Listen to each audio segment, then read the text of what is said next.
Hey, I'm Shane from Heatshield Products, and today I've got a intake manifold from a 2018 Mustang GT. I've got our Instant Muscle Shield kit that's specifically made for that intake manifold. So inside what you get is a couple pieces of our sticky shield. It's pre-cut, ready to go, and some of our coil foil tape to do all the seams and the edges. So let's slap this guy on. Really easy peel and stick.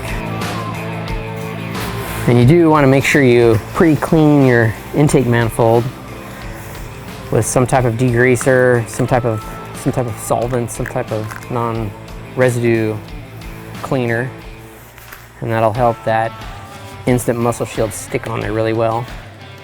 I've already done that on mine. Okay, so I got those on. Now I'm going to start with my tape and kind of cover up all these edges and then the seam right here.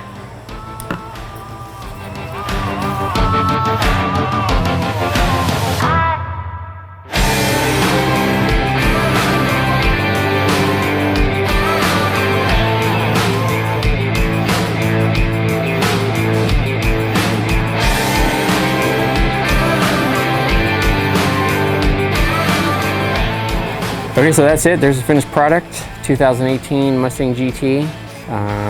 This is a great way to get some rear wheel horsepower on the cheap. It's pre-cut, it's easy to install. You saw peel and stick, put it on the tape, and that's about it. If you like this video, like, comment, subscribe.